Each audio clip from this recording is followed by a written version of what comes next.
So let's start with the what and why of this session. So that's about it as far as the what is concerned. Now let's move to the why of this video. So basically, I shall try and put to use my 12 years of experience in the field and present to you the academic concepts in a manner as close to the real life as possible.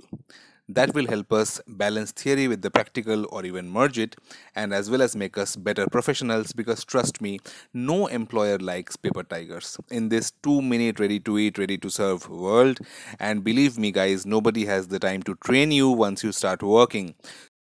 So basically, you absorb, you learn, and you grow. And on that very note, let's begin. So today's topic is a relatively neglected aspect in the BRS domain from the academic point of view, but is hugely relevant in today's times in real life, especially during this COVID-19 situation.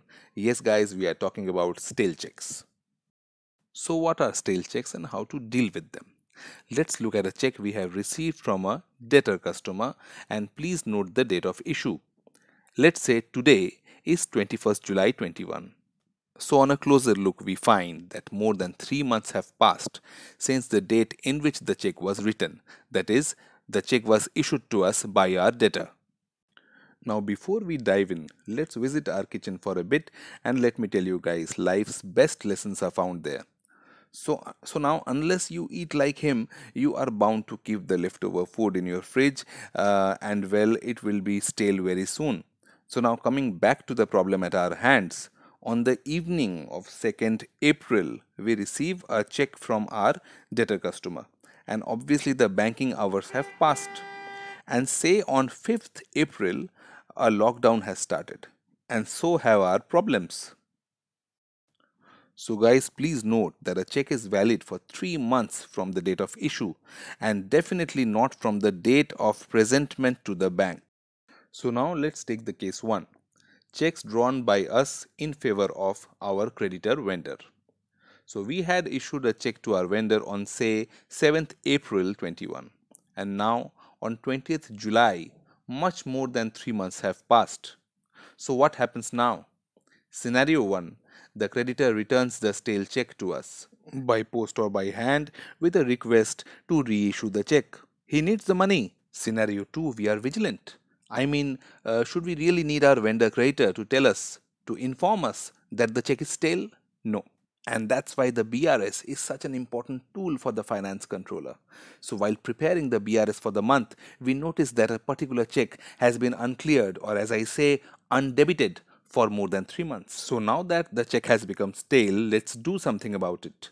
Let's pass the proper journal and inform the system about the check which has become stale.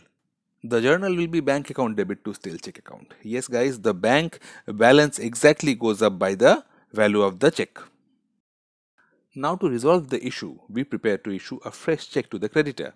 This journal is basically the reverse of the previous journal, and please note that the reissue of check is to be done only upon the request of the creditor and not voluntarily.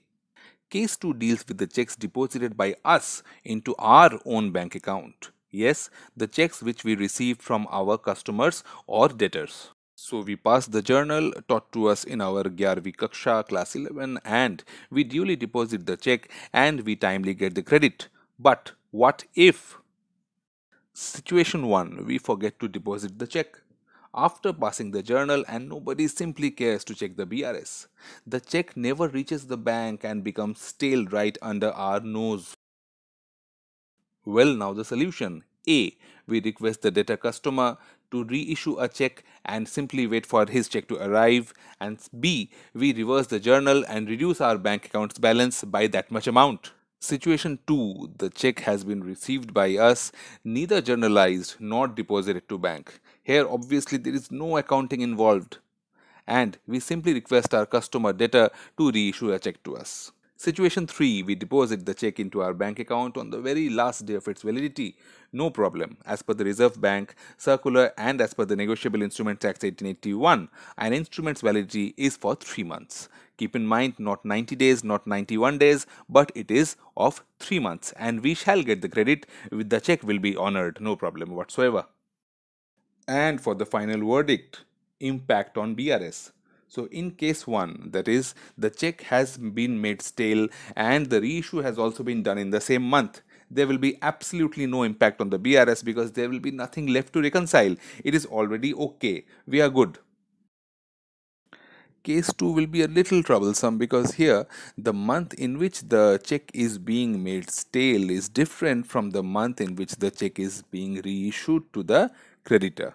For example, if the check has been made stale in the month of June and the reissue, say, happens in the month of October or even in January 2022. So, what will be the impact on the BRS for the month of June? To reconcile the particular check being made stale, we will add back the value of the stale check to the bank balance as per our books. And all the BRSs thereafter will absolutely have no impact, guys, because it will not be a reconciliation issue thereafter. That is, whenever we reissue the particular check to the creditor, it will be a normal expenditure. It will be a normal reduction of our bank balance. So, guys, I think this sums up our session in respect of stale checks just fine. So, thank you, stay safe, stay healthy, and do WhatsApp me all your doubts. I will be more than happy to help. Bye bye.